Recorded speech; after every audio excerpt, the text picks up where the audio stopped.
Happy new year guys. नए साल की आप सबको बहुत बहुत शुभकामनाएं। ये नया साल हम सब के लिए बहुत सारी खुशियां और बहुत अच्छे अच्छे रिजल्ट लेकर आए।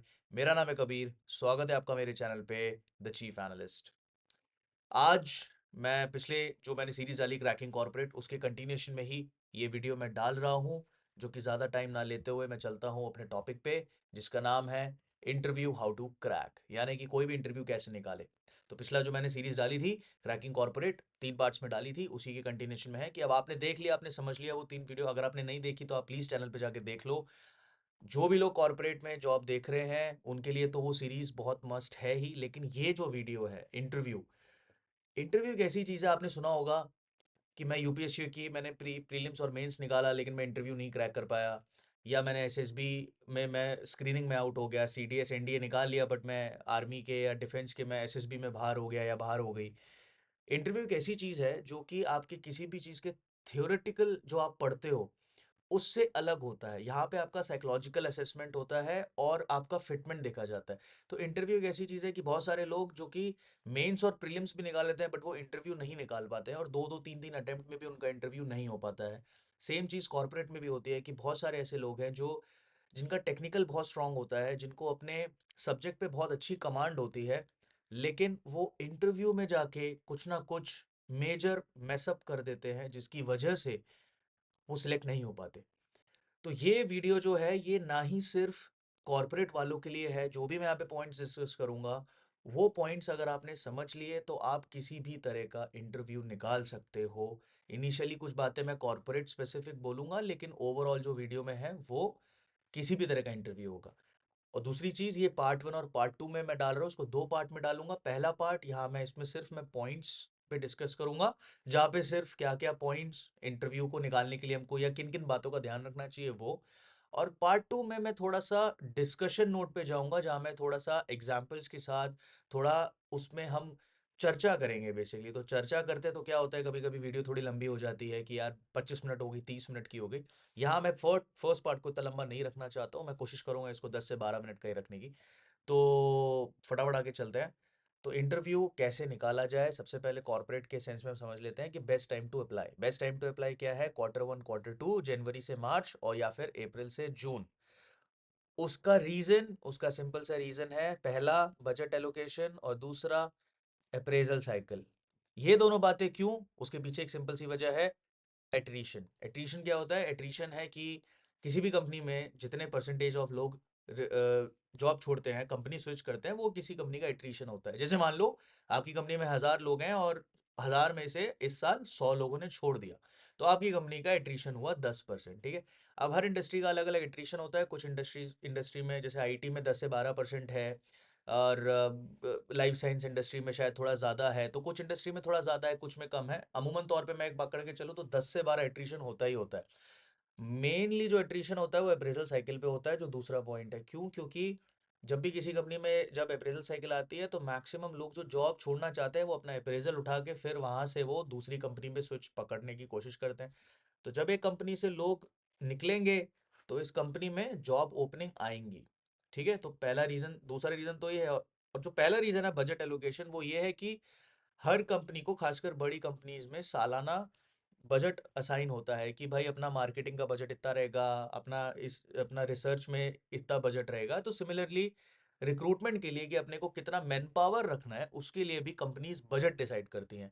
तो जब लास्ट क्वार्टर की तरफ आने लगते हैं हम, तो उस टाइम पे बजट एग्जॉस्ट हो जाते हैं कंपनीज के, तो थोड़ी सी जो अपनी रिक्रूटमेंट साइकिल होती है वो थोड़ी सी स्लो हो जाती है। वहाँ पे कंपनीज कहती है कि ठीक है, अभी नया बजट आने देते हैं फिर देखते हैं। और जैसे ही नया बजट आता है तो मैक्सिमम टीम्स कोशिश करती हैं उस बजट का मैक्सिमम फायदा उठाने का, कि हम अपनी टीम में अभी बजट अच्छा खासा हमारी कंपनी ने असाइन किया है तो हम ज़्यादा लोग लेके आते हैं, और ज़्यादा लोग अपनी हम टीम में इंड्यूस कर सकते हैं, रिक्रूट कर सकते हैं। तो चलो रिक्रूट करते हैं। तो उसके लिए ओपनिंग्स जो होती हैं, जॉब वैकेंसीज, कंपनीज बाहर मार्केट में रोल आउट कर देती हैं। ठीक है, तो Q1 Q2 सबसे बेस्ट है। उसके अलावा नेक्स्ट चीज है पार्ट्स ऑफ इंटरव्यू। पहला पार्ट होता है टेक्निकल, दूसरा होता है पीआई। ये जो वीडियो है ये पूरी की पूरी पीआई पे स्पेसिफिक है, क्योंकि टेक्निकल एक ऐसा चीज है जिसपे कोई वीडियो नहीं अलग से बन सकती। क्योंकि टेक्निकल इज लाइक, अगर आप किसी जावा डेवलपर की आप जॉब के लिए जा रहे हो तो आपका जावा स्ट्रांग होना चाहिए। सिंपल। टेक्निकल मतलब आप जिस जॉब के लिए जा रहे हो, जिस रोल के लिए जा रहे हो, वो रोल से रिलेटेड जो भी चीज़ है वो आपकी स्ट्रांग होनी चाहिए। अगर आप एचआर की ही नौकरी के लिए जा रहे हो तो आपको जो भी एचआर से रिलेटेड टर्म्स हैं कि आपको रिक्रूटमेंट साइकिल पता होनी चाहिए, आपको पेरोलिंग पता होनी चाहिए, जो भी सारी चीज़ें हैं, जो टूल्स यूज़ होते हैं कि एक्सेल हो गया या कोई भी एचआरएमएस हो गया, ये सब आपको पता होने चाहिए। सिमिलरली सेल्स, तो एक बॉटम लाइन ये है, टेक्निकल मतलब आपको जो भी आप रोल के लिए जा रहे हो उसका टेक्निकल पार्ट जो है ना, वो आपको पता होना चाहिए। और दूसरा इंटरव्यू का पार्ट होता है पीआई, यानी कि पर्सनल इंटरव्यू। पर्सनल इंटरव्यू को कुछ लोग कभी कभी इन पर्सन या one on one, face to face, है ना, पर्सनालिटी इवैल्यूएशन, ये सब कंपनी में अलग अलग ये नाम दिए जाते हैं। बट जो एक जनरल इसका टर्म है वो है पीआई, यानी कि पर्सनल इंटरव्यू। यहाँ पे ये मेन चीज है। आप कोई भी जॉब में जाओगे, अच्छा आप बोलोगे यार कितने राउंड्स होते हैं कबीर इंटरव्यू के, देखो कम इंटरव्यू जो के राउंड्स होते हैं ना वो कंपनी में स्पेसिफिक होते हैं, कंपनी टू कंपनी। जैसे आप मान लो आप गूगल के लिए आप अप्लाई कर रहे हो, गूगल में 4-5 राउंड हो जाते हैं, क्योंकि पहला वो आपसे कोडिंग राउंड ही ले लेंगे, दूसरा फिर से वो थ्योरेटिकल ले लेंगे, एमसीक्यू हो जाएगा, फिर एक कोई टेक्निकल बंदा आपका टेक्निकल राउंड ले लेगा। तो 3-4 राउंड तो यही हो गए, है ना। ये सारे राउंड जो होते हैं ये आपकी सिर्फ नॉलेज चेक करते हैं, आपकी सब्जेक्ट की नॉलेज, जो आपका काम है, जो मैंने बोला। तो ये आ गया पार्ट 1 यानी टेक्निकल।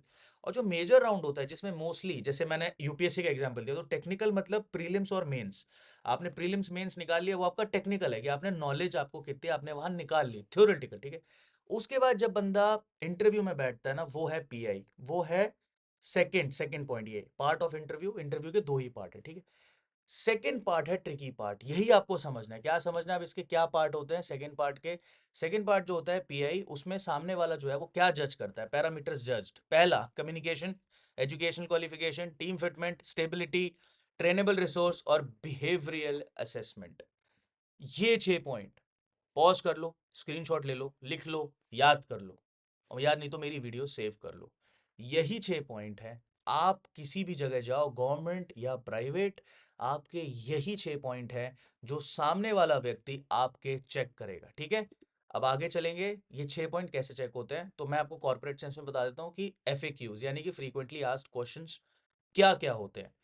पहला, डिस्क्राइब योरसेल्फ, ठीक है। खासकर अगर आप फ्रेशर हो, फ्रेशर नहीं भी हो तो भी बंदा अक्सर करके एचआर जो भी है, सीनियर एचआर है या टी या लीड लेवल एचआर है, कोई भी है, वो आपसे पूछेगा ही पूछेगा, डिस्क्राइब योरसेल्फ। दूसरा, शेयर योर रूटीन। खासकर अगर आप फ्रेशर हो तो शेयर योर रूटीन बोलते हैं, क्योंकि आप फ्रेशर हो तो आपका कोई प्रीवियस आपका कोई एक्सपीरियंस नहीं होता जो आपसे पूछा जाए। लेकिन अगर आप एक्सपीरियंस्ड हो तो आपसे ये भी पूछते हैं, शेयर योर केआरए। केआरए यानी कि की रिस्पॉन्सिबल एरिया, यानी कि आपकी पिछली जॉब में आप क्या क्या काम करते थे, आपका डे टू डे आपका क्या रूटीन था, ठीक है। Third, where do you see yourself in next 5 years, ठीक है। अब ये जो क्वेश्चंस है ना, इनके डिटेल में मैं चर्चा करूंगा पार्ट 2 में। यहाँ मैं सिर्फ क्वेश्चंस बता रहा हूँ। अगर आपके पास इन क्वेश्चंस का अपना खुद का कुछ माइंडसेट है, आपके पास अपने जवाब हैं, तो ठीक है, आप पार्ट 2 फिर मतलब आपकी मर्जी, आप देखें, अच्छी बात है। लेकिन अगर आपको लगता है कि नहीं, ये सवाल ऐसे कि हाँ मेरे को जानना है कि मतलब क्या जवाब देना चाहिए कि एचआर मुझे सिलेक्ट कर ले, ठीक है, तो मैं आपको वो सब जवाब बताऊंगा कि where do you see yourself in next 5 years, उसका क्या जवाब होना चाहिए सटीक। Fourth, why should we hire you. कोई भी ऑर्गेनाइजेशन में आप जाओगे, कंपनी का एचआर पूछता है कि भाई हम तुम्हें हायर क्यों करें, ठीक है। तो ये ऐसे सवाल है, अब देख लो। Fifth, why are you looking for a change, कि आप चेंज क्यों देख रहे हो। Sixth, sorry, what are the things you didn't like about your previous organisation, यानी कि आपकी पिछली कंपनी के बारे में आपको क्या नहीं पसंद था। Seven, why did you switch earlier, आपके अगर प्रीवियस कुछ स्विचेस हैं तो आपने वो क्यों स्विच किया। और एट्थ, कि जो वाई फ्रीक्वेंट स्विचेस, कि अगर आपने फ्रीक्वेंट स्विच करे, कि मान लो आपने पिछले कंपनीज मतलब अपने पास में 2 स्विचेस करे हैं और वो 6-6 महीने पे करे हैं, तो क्यों आपने इतने फ्रीक्वेंट करे, ठीक है। अब ये सारे सवाल हैं, इनमें कैसे चेक कर रहे हैं, मैंने प्रीवियस स्लाइड में दिखाया था कि पैरामीटर्स जज्ड, है ना, कि पैरामीटर्स क्या जज्ड हैं। एक बार मैं उठा के उसको यहाँ पे फिर से डाल देता हूँ, ये आप देख लो, ठीक है। 1 2 3 4 5 6, अब आप ये सारे सवाल देखो, 8 सवाल, जैसे शुरू के 2 सवाल है ना, describe your self, share your routine, यहाँ पे बंदा आपकी कॉम्स चेक करेगा, ठीक है। थर्ड हो गया, where do you see yourself in next 5 years, या फिर आप why should be hire you. इन सब में बंदा आपका एक तो टीम फिटमेंट देखेगा और आपका बिहेवियरल असेसमेंट देखेगा, ठीक है। आपकी स्टेबिलिटी चेक करेगा कि why are you looking for a change, कि आप बार बार चेंज तो नहीं कर रहे हो, तो आपका स्टेबिलिटी देखेगा कि आप इस कंपनी में टिकना कितना लंबा टिकना चाहते हो, आपका विजन क्या है, आपका माइंडसेट क्या है। और इन्हीं सब चीज में आपके साथ वो बात करते हुए जो पांचवा पॉइंट है राइट साइड में, ट्रेनेबल रिसोर्स, कि आप ट्रेनेबल हो कि नहीं, है ना, आप रिजिड तो नहीं हो। आप आपको ट्रेन कर सकते हैं वो लोग अपने अकॉर्डिंग कि नहीं, ऐसा तो नहीं है आप जो पिछली कंपनी से या अपने कॉलेज से जैसे आ रहे हो आप वैसे ही हो कि यार मेरा तो यही माइंडसेट है। तो ये सब चीज़ें एचआर, मैनेजर जो भी है, वो आपका चेक करते हैं। और ऐसा नहीं है कि सिर्फ एचआर ही चेक करता है, टेक्निकल राउंड में भी जो बंदा आपका ले रहा है वो भी कोई सीनियर ही होता है मोस्ट लाइकली। तो वो आपका टेक्निकल राउंड तो लेता ही लेता है, वो व्यक्ति भी आपकी टीम फिटमेंट चेक करता है कि ये बंदा मेरी टीम में अगर मैं इसको लूं तो ये कैसा रहेगा। और कई बार वो बहुत बहुत पर्सनल भी हो जाता है। पर्सनल ऐसे कि बंदा देखता है कि मेरी टीम में मान लीजिए 4 लड़के हैं, आप भी एक लड़के हैं, तो वो चारों लड़के थोड़े से शांत प्रवृत्ति के हैं, आप थोड़े एग्रेसिव अगर इंटरव्यू में साउंड हो गए, तो वो आपको मना कर सकता है कि यार ये आके ना मेरी टीम में माहौल शायद थोड़ा एग्रेसिव कर दे, मेरे को थोड़ा शांत बंदा चाहिए। तो ऐसा नहीं कि आप गलत हो, आप बस आपकी किस्मत खराब है कि आप एक गलत, मैं कहूँगा ऐसी टीम में आपका इंटरव्यू गया जहाँ के बाकी के लोगों की शायद पर्सनैलिटी आपके साथ मैच नहीं करी, और उसमें आपको देखो कुछ कर भी नहीं सकते। वो आपका एक लक फैक्टर भी इंटरव्यू में मैटर करता है, मैं कहता हूँ 2 से 5% जहाँ पे ये थोड़ा-सा ट्रिकी हो जाता है सीन, ठीक है? तो लेकिन उसके अलावा जो 90 टू 95% चीज़ है, वो हमारे हाथ में है। और यही जो हमारे हाथ में है कम से कम 95% पार्ट उसका, उसमें एक चीज़ है व्हाट नॉट टू डू, कि क्या नहीं करना। ठीक है, तो ये 5 चीज़ें आपको नहीं करनी। पहला, साउंड ओवर कॉन्फिडेंट। दूसरा, टॉक नेगेटिव। एक तो ओवर कॉन्फिडेंट साउंड नहीं करना कि हाँ मुझे सब आता है भाई, मुझे सब आता है। नहीं, आपको कुछ नहीं आता। आप हमेशा एक एवरग्रीन लर्नर हैं, आप हमेशा नई नई चीज़ लर्न करना चाहते हैं। कॉन्फिडेंट साउंड करो, ओवर कॉन्फिडेंट कभी मत साउंड करो। ठीक है, दूसरा, नेगेटिव कभी नहीं बोलना, ना अपने घर वालों के बारे में, ना अपने दोस्तों के बारे में, ना अपनी प्रीवियस ऑर्गेनाइजेशन के बारे में, ना अपने प्रीवियस टीम के बारे में, और प्रीवियस मैनेजर के बारे में तो कभी बकवास नहीं करनी दोस्त। वो जैसा भी था, आपका जो है सबसे हितकारी व्यक्ति था, ठीक है? यही आपको दिमाग में रखना है। ये दिमाग में रखना है, आपको बोलना है, ठीक है? आपको नेगेटिव नहीं बोलना भाई, जो भी नेगेटिव है ठीक है, आप उसे अपने पास रखो। तीसरा, not have a strong opinion. ठीक है, ये आपको नहीं करना। आई मीन कि मतलब कि आपका स्ट्रॉन्ग ओपिनियन नहीं है, ऐसा नहीं करना। कुछ चीज़ों में आपको स्ट्रॉन्ग ओपिनियन रखना बहुत ज़रूरी है। कि आपसे पूछा गया कि जैसे मैं इंटरव्यू दे रहा हूँ किसी से और किसी चीज़ का, और मेरे से पूछा कि कबीर इस अगर ये सिचुएशन है तो क्या करना चाहिए, क्या नहीं करना चाहिए, और मैं ना ओके ओके बोल दूँ, हाँ ये भी ठीक है, हाँ ये भी ठीक है, एचआर कहेगा भाई इसका तो अपना कोई स्टैंड ही नहीं है, इसका तो अपना कोई ओपिनियन ही नहीं है चीज़ों में। तो वो क्या है ना, वो आपका थोड़ा हमड्रम सा आपका पर्सनैलिटी वहाँ पे प्रोजेक्ट होता है, तो वो थोड़ा सही प्रोजेक्ट नहीं होता। पर ये वैसे मेरा मानना, मतलब मैं नहीं कहूँगा कि मेरा ही मानना है, मतलब ये चीज़ थोड़ी ऐसी, ये बहुत अगेन ये थर्ड पॉइंट थोड़ा ट्रिकी है। ये आपको अपने हिसाब से थोड़ा खेलना आना चाहिए। ये पर्सन टू पर्सन भी डिपेंड करता है, क्योंकि अगर मान लीजिए आप वैसे ही बहुत एग्रेसिव हैं, तो हर चीज़ में स्ट्रॉन्ग ओपिनियन मत ही देना, मैं तो कहूँगा। और अगर आप थोड़े से सॉफ्ट पर्सनैलिटी वाले हैं, तो आपको स्ट्रॉन्ग ओपिनियन रखना ज़रूरी है, क्योंकि सॉफ्ट पर्सनैलिटी है, आप सॉफ्ट स्पोकन है, आप जा रहे हैं और आपने अपनी सॉफ्ट ही अपनी इमेज दिखा दी, है ना? तो बेशक आप बहुत, मैं कहूँगा कि स्ट्रॉन्ग डिसीजन मेकर होंगे चीज़ों में, लेकिन आपका ना इमेज वैसा प्रोजेक्ट नहीं होगा। तो ये थोड़ा ना देखो, ये सेल्फ पर्सन टू पर्सन है, तो ये आप अपने आप को देखना, आपकी पर्सनैलिटी अगर थोड़ी सॉफ्ट है, तो थर्ड पॉइंट पे आपको थोड़ा सा ओपिनियन रखना, मतलब इस बात को उस तरीके से लेना। और अग्रेसिव हो, तो मैं कहता हूँ आप इंटरव्यू में थोड़ा ओपिनियन नहीं भी दोगे तो ज़्यादा अच्छा है, तो वहाँ पे नहीं तो वो आपके अगेंस्ट पड़ सकता है, ठीक है? तो ये थोड़ा ट्रिकी पार्ट है। Fourth, being to open and comfortable, सबसे इंपॉर्टेंट पॉइंट है, सबसे इंपॉर्टेंट, ठीक है? मैं थोड़ा इनफॉर्मली बोलूंगा इस बात को कि भाई देखो, आपको एचआर के साथ चाहे आपका 1 घंटा इंटरव्यू हो, चाहे 2 घंटा, चाहे आप सुबह से शाम उसको बैठे हो, चाहे आप उससे एक दो बार पहले भी बात कर चुके हो, आपको उससे कंफर्टेबल नहीं होना, वो आपकी बुआ का लड़का नहीं है, ठीक है? वो एक एचआर है, वो एक प्रोफेशनल बंदा है, उस पॉइंट पे टेबल के उस पार बैठ के वो आपको सिर्फ जज कर रहा है। वो आपको सिर्फ जज कर रहा है, इवैल्यूएट कर रहा है, एनालाइज कर रहा है। उसके साथ कभी भी कंफर्टेबल नहीं होना। अपने रिलेशनशिप डिस्कस नहीं करते कि मेरा अभी ब्रेकअप हुआ है, ये हुआ है, वो हुआ है। मैं देखता हूँ अक्सर करके लोग 6-7 साल के एक्सपीरियंस वाले बंदे भी ये गलती करते हैं कि वो बहुत कंफर्टेबल एचआर के साथ हो जाते हैं। एचआर कितना ही कंफर्टेबल क्यों ना करे, आपको उसको सिर्फ काम से रिलेटेड बात करनी है, और रूड भी साउंड नहीं करना कि भाई मैं तो सिर्फ काम से रिलेटेड जवाब दूंगा। अगर एचआर आपसे थोड़े बहुत सवाल पर्सनल पूछ रहे, ठीक है, उसको एक एक सटल स्माइल के साथ आप उसको वन लाइन या एक छोटे वाक्य में आप जवाब दे दो, लेकिन उसके साथ कंफर्टेबल मत हो, उसके साथ फ्रैंक मत हो।